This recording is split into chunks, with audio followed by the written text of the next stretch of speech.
हम लोग मैथ्स में पहला चैप्टर शुरू करते हैं, जो चैप्टर का नाम है रैशनल नंबर्स। रैशनल नंबर्स इस चैप्टर में आज के वीडियो में हम लोग पहले इस चैप्टर की मेन थियरी समझेंगे, फिर उस थियरी के हिसाब से जो है वो ये सम्स हम लोग आगे देखेंगे। देखो, चैप्टर का नाम है ना रैशनल नंबर्स, तो हम लोग मैथ्स में सबसे पहले ये जाने कि मैथमेटिक्स में कहे जाते हैं कि नंबर्स इनफाइनाइट नंबर्स हैं। आप लोग अगर 1 2 3 4 काउंट करते जाओ तो कहाँ तक काउंट कर सकते हो? इनफाइनाइट नंबर्स है ना हमारे पास। सही बात है ना ये। और ये जितने भी नंबर्स होते हैं ना, उन नंबर्स को हम लोग अलग अलग पार्ट में क्लासिफाई कर सकते हैं। उनको अलग अलग पार्ट में क्लासिफाई किया जा सकता है, जैसे कि एक नेचुरल नंबर, एक होल नंबर, एक इंटीजर्स, एक रैशनल नंबर्स, फिर इररेशनल नंबर्स और फिर रियल नंबर्स। कहते हैं जितने भी नंबर्स होते हैं उन सब नंबर्स को इस हिसाब से क्लासिफाई करना है, जिसमें से हमें इस चैप्टर में अब इस रैशनल नंबर के बारे में पढ़ना है। आप लोगों को natural number, whole number, integers, इनके बारे में है ना पहले आता था, पहले के स्टैंडर्ड में आता था इनके बारे में। अब इस बार हमें नई चीज़ सीखनी है, रैशनल नंबर्स। और इररेशनल और रियल नंबर्स ये आप लोग आगे के स्टैंडर्ड में सीखोगे। तो पहले कुछ रिवाइज कर लें कि ये सब नंबर्स एक्चुअली क्या कहलाता है। जैसे कि सबसे पहला आता है, वो आता है नेचुरल नंबर्स, बराबर। नेचुरल नंबर्स जिसे सिंबल में हम लोग कहते हैं n। नेचुरल नंबर वो आते हैं जो नंबर सिस्टम में 1 से शुरू होते हो।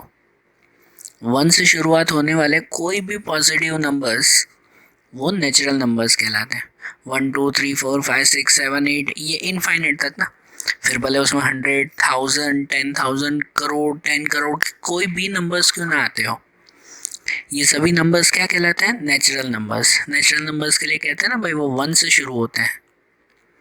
नेचुरल नंबर के बाद दूसरे आते हैं, वो आते हैं होल नंबर्स। दूसरे कौन से आते हैं? होल नंबर्स, जिसे सिंबल W कहते हैं।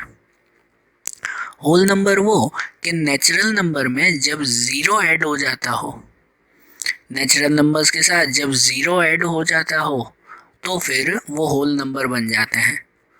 इसका मतलब अगर शॉर्ट में समझो तो ऐसे कहते हैं कि होल नंबर्स मतलब ज़ीरो से शुरू होने वाले नंबर्स।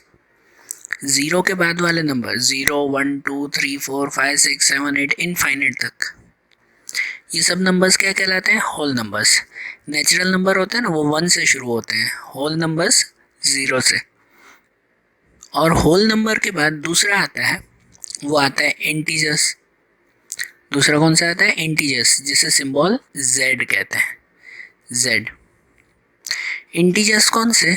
तो इंटीजर्स जिसमें माइनस और प्लस वाले दोनों नंबर्स आते हो, जिसमें ज़ीरो, माइनस वाले भी इनफाइनाइट नंबर -1 -2 -3 -4, और प्लस वाले भी इनफाइनाइट नंबर्स है ना, 1 2 3 4 5 6 इनफाइनाइट तक, ये सभी नंबर इंटीजर्स में आते हैं। इंटीजर्स के लिए आप लोगों को याद है पहले आप लोग एक नंबर लाइन बनाते थे, नंबर लाइन तैयार करते थे कि जिसमें नंबर लाइन में बिल्कुल बीच में जो है वो ये ज़ीरो लिखा जाता था। राइट साइड पर सब वो पॉजिटिव नंबर्स 1 2 3 ये सब पॉजिटिव नंबर्स आते हैं, वो सब राइट साइड पे। और यहाँ पे लेफ्ट साइड पे वो सब नेगेटिव नंबर्स आते हैं, -1 -2 -3, ये नंबर लाइन तैयार करते हैं ना। तो समझो इस नंबर लाइन पे आने वाले सभी नंबर्स वो इंटीजर्स कहलाते हैं। फिर से बोल रहा हूँ, इंटीजर्स में कौन कौन सी चीज़ें आ जाती? तो उसमें ज़ीरो, पॉजिटिव नंबर्स और नेगेटिव नंबर्स, ये सब वो मिलाकर इंटीजर्स कहलाते हैं, है कि नहीं? इंटीजर्स को सिंबल Z कहते हैं। ऐसे ही जस्ट जनरल नॉलेज के लिए बता रहा हूँ ये कि देखो, जैसे नेचुरल नंबर को N नाम देते हैं, होल नंबर को W नाम देते हैं, तो इंटीजर्स को I क्यों नहीं कहते, Z क्यों कहते हैं? तो कहते हैं Z एक जर्मन वर्ड ज़ेलेन से बना था। जर्मन वर्ड ज़ेलेन से, ज़ेलेन का मतलब होता है टू काउंट, काउंट करना, इसलिए ये इंटीजर्स को Z नाम दिया हुआ है, Z सिंबल दिया हुआ है। तो ध्यान आ रहा है ना इंटीजर्स कौन सा, बराबर ना। फिर से बता रहा हूँ, नेचुरल नंबर्स जो 1 से शुरू होते हो नंबर्स, होल नंबर्स जो ज़ीरो से शुरू होते हो, 0 1 2 3 4, और इंटीजर्स जिसमें ज़ीरो, पॉजिटिव नंबर्स और नेगेटिव नंबर्स सभी आते हो। तो ये इंटीजर्स, और इंटीजर्स के बाद हमारा जो मेन आता है, जो चैप्टर का नाम है, वो है रैशनल नंबर्स। रैशनल नंबर्स जिसे जो है वो क्यू सिंबल दिया जाता है। रैशनल नंबर्स को क्यों कहते हैं? रैशनल नंबर्स मतलब वो नंबर्स कि जिसमें पॉजिटिव नेगेटिव नंबर्स तो आते ही हैं, समझ रहे हो, पॉजिटिव नंबर्स नेगेटिव नंबर्स वो सब तो आते ही आते हैं इसमें। इसके अलावा रैशनल नंबर्स जिसे फ्रैक्शन में लिखा जाता हो, फ्रैक्शन मतलब जिसे अपॉन में लिखा जाता हो, जैसे कि 4/5, या फिर डेसिमल वाले नंबर्स जैसे कि -3.5, या तो फिर रूट वाले नंबर्स जैसे कि √25, ऐसा रूट जिसका पूरा आंसर निकलता हो। जैसे कि 25 का रूट क्या होता है? 5 होता है ना, 25 का रूट 5 होता है ना, तो जिस रूट का पूरा आंसर मिलता हो, ऐसे रूट का आंसर। अगर आप इसमें √27 लिखो तो नहीं चलेगा, क्योंकि 27 का रूट निकलता नहीं होता है उसमें, बराबर ना। तो जिसका रूट पूरा निकलता हो वो रैशनल नंबर्स में।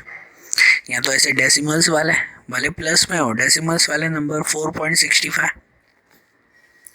मीन्स क्या रैशनल नंबर मतलब वो नंबर्स कहलाए कि जिसके अंदर फ्रैक्शन वाले नंबर्स, डेसिमल्स वाले numbers, positive negative numbers, zero भी इसमें आ जाता है रैशनल नंबर में, और रूट वाले नंबर्स भी। ऐसा रूट कि जिनका पूरा रूट, पूरा स्क्वायर रूट निकलता हो, वो सभी रैशनल नंबर्स में आते हैं। अब हमें इस चैप्टर में रैशनल नंबर्स के बारे में ही पढ़ना है, तो इसके रिलेटेड कुछ बातें बता रहा हूँ जो ध्यान से सुनना। सबसे पहला और इम्पोर्टेंट पॉइंट कि रैशनल नंबर्स हमेशा P/Q फॉर्म में लिखा जा सकता है। रैशनल नंबर हमेशा किस में लिखते हैं? P/Q form. P/Q form means कहलाता है कि ये फ्रैक्शनल फॉर्म जैसे कि अपॉन में लिखते हैं, वैसे रैशनल नंबर्स में कोई भी नंबर हो ना, हर नंबर को अपॉन में लिखा जा सकता है, जिसमें P पे भले कोई भी नंबर है और Q पे हमेशा 0 से बड़ा नंबर आता है, मतलब 0 नहीं आता है, Q पे 0 कभी नहीं आएगा, ठीक है ना। P पे भले 0 आ जाए, Q पे 0 आएगा नहीं, 0 के अलावा कोई भी नंबर। तो कोई भी रैशनल नंबर हो ना, कोई भी एनी रैशनल नंबर्स, उसे P/Q फॉर्म में लिख सकता है। जैसे कि यहाँ पर ये 4/5 है, तो 4/5 ये P/Q फॉर्म में लिखा हुआ है ना, जिसमें 4 वो P कहलाया और 5 वो Q कहलाया। 4/5 है ना ये P/Q फॉर्म में। वैसे ही 3.75, तो 3.75 को भी हम लोग P/Q फॉर्म में लिख सकते हैं। P/Q फॉर्म मतलब सिंपल समझो, उसे फ्रैक्शन फॉर्म में, अपॉन में, फ्रैक्शन में लिख सकते हैं ना। 3.75 को लिख सकते हैं, उसको ऐसे लिख सकते हैं ना कि -375, पॉइंट में होता है तो आप लोग ऐसे नहीं लिखते कि -375/100, पॉइंट के बाद 2 डिजिट है तो क्या लिखा जाता है? 100। तो -375/100, तो ये भी देखो, इसको P/Q में लिख सकते हैं ना हम लोग। जैसे √25, तो √25 को भी वैसे ही लिख सकते हैं कि √25 का आंसर क्या आता है? √25 का आंसर आता है 5 ओनली, सिर्फ 5, बराबर ना। 5 आता है तो 5 को P/Q फॉर्म में ऐसे लिख सकते हैं ना, ऐसे बता सकते हैं ना कि 5/1, सिर्फ 5 हो तो नीचे कुछ भी नहीं तो क्या 1 तो लिख ही सकते हैं। तो हर रैशनल नंबर को P/Q में लिख सकते हैं। जैसे 4.65, तो 4.65 को भी ऐसे लिख सकते हैं क्या? नहीं हम लोग, कि 465/100। 4.65 को क्या लिखते हैं? 465/100। आया ना, आ रही है ना बात समझ में? मतलब देखो, कोई भी रैशनल नंबर हो उसे आप लोग P/Q फॉर्म में लिख सकते हो, ये चीज़ ध्यान रखना आप लोग, ठीक है। दूसरा, रैशनल नंबर के लिए दूसरी कुछ बातें, तो वो रैशनल नंबर की कुछ प्रॉपर्टीज़ आती हैं। रैशनल नंबर के रिलेटेड कुछ प्रॉपर्टीज़ ये वही प्रॉपर्टी है जो आपको पहले है ना होल नंबर में, नेचुरल नंबर या इंटीजर्स में ये प्रॉपर्टीज आती थी। अब यही प्रॉपर्टी आपको रैशनल नंबर्स में भी आएगी, जिसमें देखो सबसे पहली प्रॉपर्टीज देखें रैशनल नंबर की प्रॉपर्टी में, सबसे पहली प्रॉपर्टी तो वो आती है क्लोजर प्रॉपर्टी। क्लोजर प्रॉपर्टी किसे कहते हैं? जैसे यहाँ एक एग्जाम्पल के थ्रू मैंने लिखा हुआ है, ये एग्जाम्पल सिंपल नेचुरल नंबर के लिए है, फिर हम लोग रैशनल नंबर के थ्रू भी समझते हैं। क्लोजर प्रॉपर्टी ये कहलाती है कि जैसे अगर नेचुरल नंबर के लिए कहा जाए तो कोई भी दो नेचुरल नंबर का प्लस तो वो हमेशा नेचुरल नंबर ही मिलता है कि नहीं? कोई भी दो नेचुरल नंबर का प्लस तो वो हमेशा नेचुरल नंबर ही मिलेगा ना। जैसे 3 कोई नेचुरल नंबर है, 2 भी एक नेचुरल नंबर है, तो दोनों का प्लस 5 वो भी तो नेचुरल नंबर मिला ना। सही बात है ना? तो वैसे ही ये क्लोजर प्रॉपर्टी हम लोग रैशनल नंबर के लिए भी कह सकते हैं कि कोई भी दो रैशनल नंबर का प्लस वो हमेशा रैशनल नंबर ही मिलेगा। जैसे कि अगर हम लोग जो है वो ये 1/3 प्लस 4/3 करें, ये दोनों रैशनल नंबर कहलाए ना। 1/3 प्लस 4/3 तो आंसर मिलेगा हमें 5/3। क्या मिलेगा आंसर? 5/3। मतलब कोई भी दो रैशनल नंबर अगर ले लो तो उसका आंसर भी तो एक रैशनल नंबर ही मिलेगा। सही बात है ना? लेकिन एक पॉइंट समझो कि क्या क्लोजर प्रॉपर्टी सिर्फ एडिशन के लिए यूज होती है या और किसी के लिए भी? जैसे एडिशन के लिए तो आपने ये प्रॉपर्टी समझ ली, कोई भी दो नंबर का प्लस, कोई भी दो रैशनल नंबर हो तो उसका प्लस आपको रैशनल नंबर ही मिलेगा। सही बात है ना? लेकिन क्या कोई भी दो रैशनल नंबर हो उसका माइनस भी आपको रैशनल नंबर मिलेगा? कोई भी दो रैशनल नंबर का माइनस आपको रैशनल नंबर मिलेगा? तो हाँ मिलेगा। ये जो मैंने टेबल लिखा है ना वो सिर्फ सिंपल समझने के लिए लिखा है कि ये क्लोजर प्रॉपर्टी एडिशन के लिए भी सही है, सब्ट्रैक्शन के लिए भी सही है, मल्टीप्लिकेशन के लिए भी सही है, लेकिन डिवीजन के लिए ये प्रॉपर्टी मानी जाती नहीं है। ठीक है ना? जैसे देखो एडिशन के लिए तो हमने बताया कोई भी दो रैशनल नंबर का एडिशन वो रैशनल नंबर ही आएगा। क्लियर ना?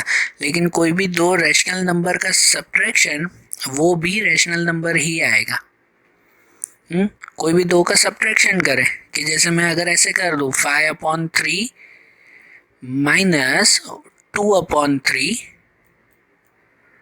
तो आंसर क्या मिल जाएगा? आंसर मिलेगा 3/3। तो कोई भी दो रैशनल नंबर हो तो उनका सब्ट्रैक्ट करो, उनको अगर माइनस करो तो आंसर भी तो एक रैशनल नंबर ही मिलेगा ना। रैशनल नंबर मतलब वो नंबर जिसे P/Q में लिख सकते हैं। सही बात? तो ऐसे ही कोई भी दो नंबर का माइनस करोगे तो आंसर भी तो आपको रैशनल नंबर मिलेगा ही ना, है ना? वैसे ही मल्टीप्लिकेशन के लिए भी कह सकते हैं कि कोई भी दो रैशनल नंबर का मल्टीप्लाई करो तो आंसर आपको रैशनल नंबर ही मिलेगा।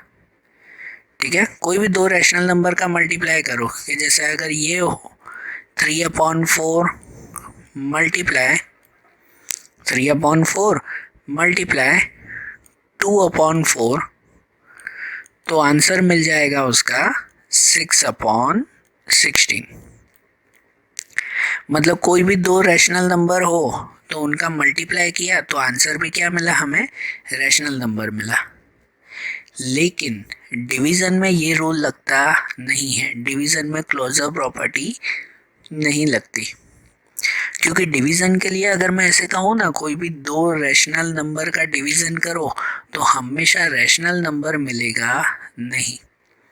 कितनी बार रैशनल नंबर का डिवीज़न पॉसिबल नहीं होता, ऑलमोस्ट मिलेगा। लेकिन अगर कोई रैशनल नंबर ऐसा हो कि समझो एक नंबर है 3/2 और उसका मैं डिवाइड कर दूं 0 के साथ, तो 0 से डिवाइड पॉसिबल है नहीं ना। मल्टीप्लिकेशन पॉसिबल है कि ऐसे ही अगर मैं 3/2 उसका मल्टीप्लाई 0 से करूं तो आंसर भी मुझे 0 ही मिलेगा। आंसर भी क्या मिलेगा? 0 ही मिलेगा। तो देखो 3/2 ये रैशनल नंबर है, जीरो भी रैशनल नंबर में काउंट होता ही है, बताइए ना। रैशनल नंबर में तो प्लस माइनस पॉइंट वाले अपॉन वाले जीरो सब नंबर आ जाते हैं, तो जीरो भी रैशनल नंबर में आता है, तो उसका आंसर भी तो एक रैशनल नंबर मिला ना। तो कोई भी दो रैशनल नंबर का मल्टीप्लाई रैशनल नंबर होता है, लेकिन अगर डिवाइड में ये रूल देखें तो 3/2 डिवाइड बाय ज़ीरो करो तो ये पॉसिबल नहीं है, बराबर, क्योंकि ज़ीरो से कोई भी चीज़ का डिवाइड नहीं होता, कोई भी चीज़ का ज़ीरो से डिवाइड हो पाता नहीं है, इसीलिए क्लोजर प्रॉपर्टी डिवीज़न में यूज़ नहीं होगी। ओके, एक रूल वाइज, एक थियरी वाइज समझना कि जो क्लोजर प्रॉपर्टी आती है ना, वो क्लोजर प्रॉपर्टी एडिशन में चलेगी, सब्ट्रैक्शन में चलेगी, मल्टीप्लिकेशन में चलेगी, लेकिन डिवीज़न में नहीं। ओके, अब ऐसे ही एक दूसरी प्रॉपर्टी आती है, जो प्रॉपर्टी आती है commutative property. Commutative property means क्या कहलाता है? ये प्रॉपर्टी वो कहलाती है कि जैसे अगर सिंपल नंबर में कहो तो कोई भी दो नंबर का सीधा प्लस करो या उल्टा प्लस करो, आंसर सेम ही आता है। मतलब नेचुरल नंबर में आप 3+2 करो तो भी 5 मिलेगा, या तो 2+3 करो तो भी आपको 5 ही मिलेगा, है कि नहीं? सही बात ना। तो ये कॉम्यूटेटिव प्रॉपर्टी कहलाती है कि आप सीधा करो या उल्टा प्लस करो, आंसर तो आपको सेम ही मिलेगा।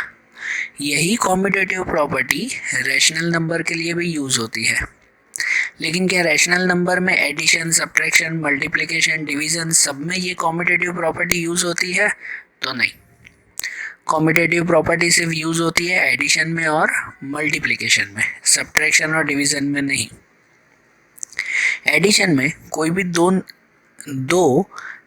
रैशनल नंबर का एडिशन करो तो वो आगे या पीछे एडिशन करो, आंसर सेम ही मिलेगा। मतलब ऐसा कि अगर आप लोग ऐसे लिखो 3/5 प्लस 4/5 तो आंसर मिलेगा 7/5। सही बात। या तो फिर इसका बोले उल्टा भी अगर लिखो कि समझो 4/5 प्लस 3/5 तो आंसर मिलेगा आपको 4 + 3 7/5। तो एडिशन में ये प्रॉपर्टी करेक्ट है ना कि आप सीधा प्लस करो या उल्टा प्लस करो, 3+4 करो या 4+3 करो, आंसर तो 7 ही मिलेगा। लेकिन सब्ट्रैक्शन में ये रूल लगता नहीं है। आप 3+4 करो, सब्ट्रैक्शन में 3-4 करो या 4-3 करो, आंसर सेम मिलेगा नहीं। कि अगर आप 3-4 करोगे ना, जस्ट नंबर्स में, कि अगर 3-4 करोगे तो आंसर -1 मिलेगा, लेकिन अगर 4-3 करोगे तो आंसर +1 मिलेगा। मतलब दोनों में सेम माना जाएगा नहीं।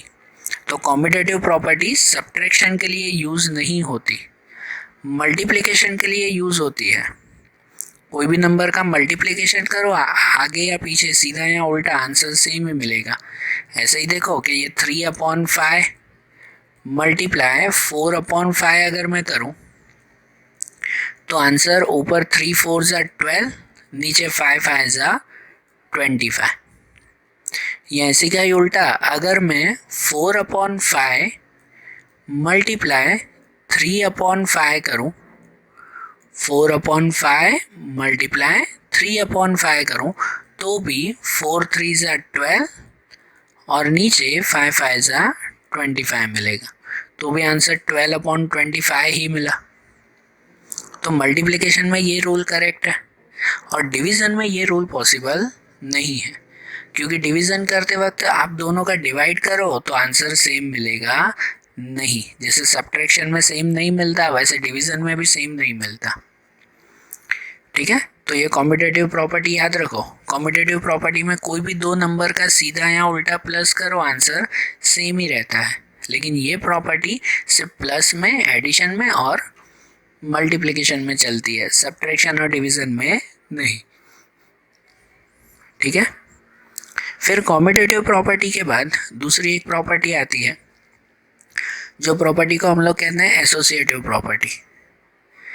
बरोबर है, एसोसिएटिव प्रॉपर्टी। एसोसिएटिव मतलब क्या कहलाता है कि अगर सपोज 3 नंबर हो, जैसे यहाँ पे 3 नंबर है, 3 2 1, 3 नंबर है, तो इन तीनों नंबर में से पहले आखिरी के दो नंबर्स को ब्रैकेट में लिखकर प्लस करो, फिर उसका आगे के नंबर के साथ प्लस करो, या तो फिर पहले के दो ब्रैकेट साथ में रख के फिर उसका आखिरी नंबर के साथ प्लस करो, आंसर आपको सेम ही मिलेगा। इसे एसोसिएटिव प्रॉपर्टी कहते हैं कि जिसमें अगर 3 नंबर्स हो, उसमें पहले सपोज आपने आखिरी के 2 नंबर लिए हैं, इन दोनों का पहले प्लस कर दोगे, 2 + 1 3, फिर उस 3 का इस 3 के साथ प्लस करो तो आंसर क्या मिलेगा, 6 मिलेगा। इसी का ही उल्टा कि सपोज उसी 3 नंबर में आप पहले 2 का पहले ब्रैकेट बना लेते हो, पहले 2 को साथ में कर लेते हो कि जैसे 3 + 2 5, और उसको फिर लास्ट वाले नंबर से प्लस करते हो कि 5 + 1 6, तो भी आंसर 6 ही मिलेगा, सेम ही मिलेगा। ठीक है, इसे हम लोग क्या कहेंगे, एसोसिएटिव प्रॉपर्टी कहेंगे। और एसोसिएटिव प्रॉपर्टी के लिए भी याद रखो कि ये प्रॉपर्टी भी एडिशन और मल्टीप्लिकेशन में चलती है, सब्ट्रैक्शन और डिवीज़न में ये प्रॉपर्टी चलती नहीं है। मतलब अगर कोई 3 नंबर हो ना, डायरेक्टली बता रहा हूँ, अगर कोई 3 नंबर हो, जैसे कि एक नंबर 3/5, फिर दूसरा नंबर है प्लस, दूसरा नंबर है 2/5, प्लस तीसरा नंबर है 4/5। ठीक है, समझो 3 नंबर है, तो इन 3 नंबर को, यही 3 नंबर समझो मैं फिर से लिख रहा हूँ कि भाई 3/5 प्लस 2/5 प्लस 4/5, इन 3 नंबर में समझो पहले आप आखिरी के दोनों नंबर को ब्रैकेट में लिखकर पहले इनका प्लस करते हो, उसका आंसर फिर आप इसमें प्लस करते हो, या तो अगर कि पहले के 2 नंबर को साथ में लिखकर उनका प्लस करते हो, फिर जो आंसर है उसको इसके साथ प्लस करते हो, तो भी आंसर दोनों का कैसा मिलेगा, सेम मिलेगा। रैशनल नंबर में अपॉन वाले नंबर में भी तो ऐसा ही होगा ना, इसे एसोसिएटिव प्रॉपर्टी कहते हैं। मल्टीप्लिकेशन में भी ऐसा ही, कि अगर आप समझो यहाँ प्लस की जगह मल्टीप्लाई होता, अगर प्लस की जगह मल्टीप्लाई होता तो भी आखिरी के दोनों नंबर का मल्टीप्लाई करके फिर पहले वाले नंबर के साथ मल्टीप्लाई करते, या तो अगर यहाँ पर भी मल्टीप्लाई होता तो पहले 2 नंबर का मल्टीप्लाई करके फिर आखिरी वाले नंबर से मल्टीप्लाई करते, तो भी आंसर दोनों का कैसा आता, इक्वल आता, सेम आता है।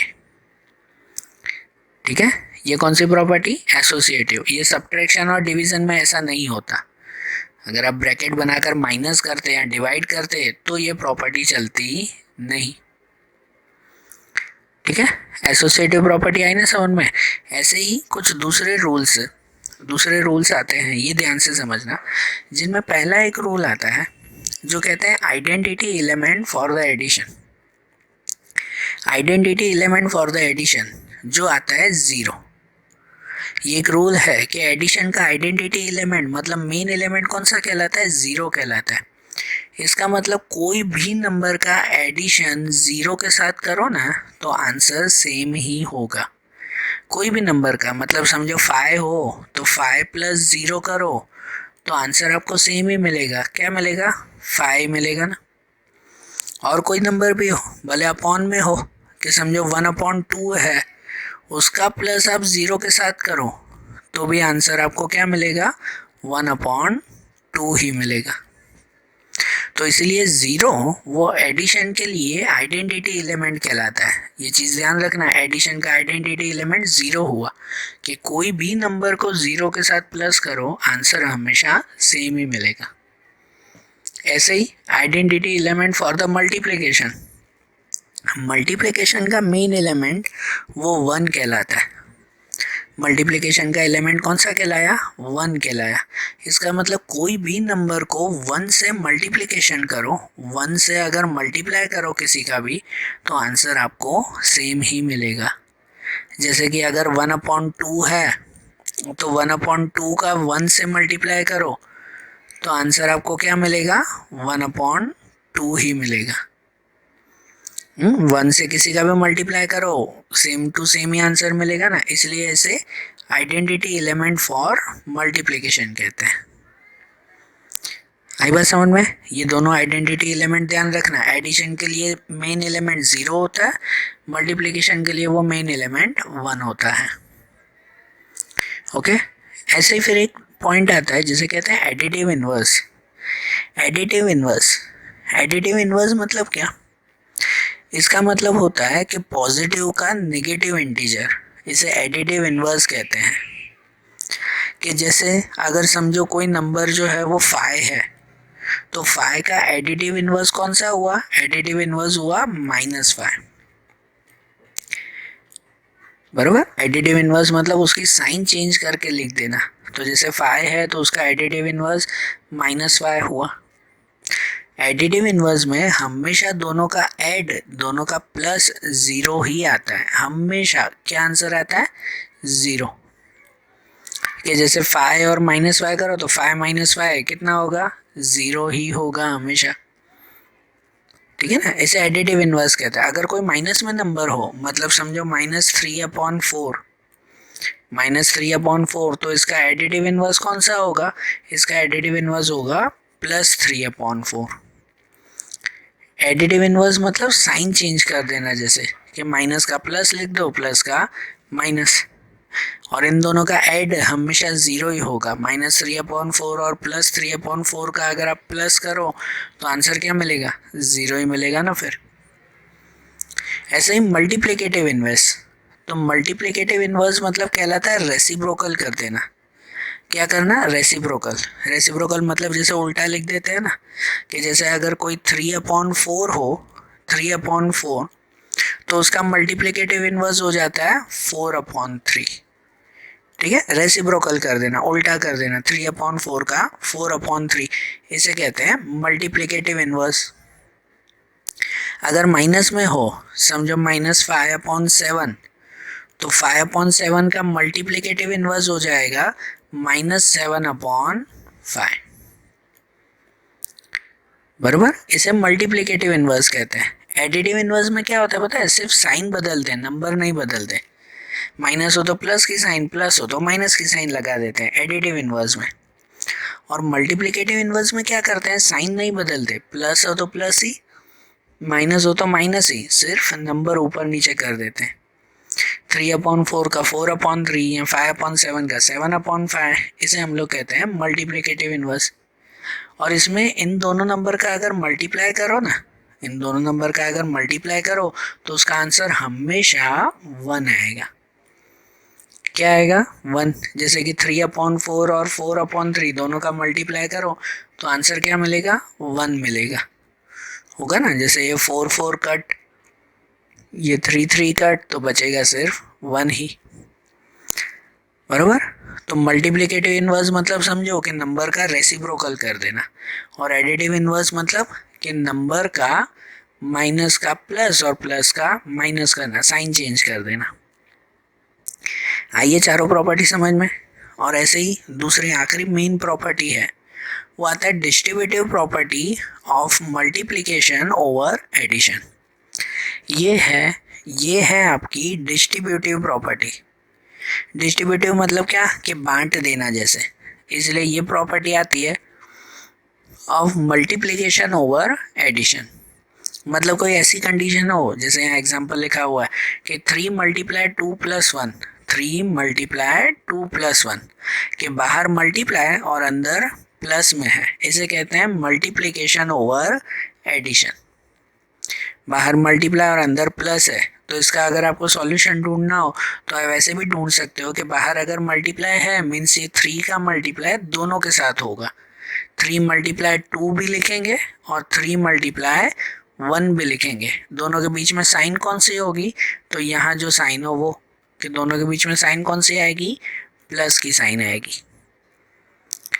ठीक है, कि 3 का 2 के मल्टीप्लाई भी और 3 का 1 से मल्टीप्लाई भी, दोनों के बीच में प्लस की साइन, इसे कहते हैं डिस्ट्रीब्यूटिव प्रॉपर्टी। डिस्ट्रीब्यूट कर दिया, ये मल्टीप्लाई जो है वो अंदर दोनों के साथ डिस्ट्रीब्यूट कर दिया, इसलिए ये कहा जाता है distributive property of multiplication over addition. आ रहा है बात समझ में? तो आज जैसे ये प्रॉपर्टीज देखी ना आपने सब, हमने ये रैशनल नंबर की जो जो प्रॉपर्टीज ये देखी, वैसे ही अब इनके सम्स, अब इस प्रॉपर्टी पर से हम लोग एक्सरसाइज के सम्स देखेंगे जो कल के वीडियोस में देखते हैं अब। Okay, thank you.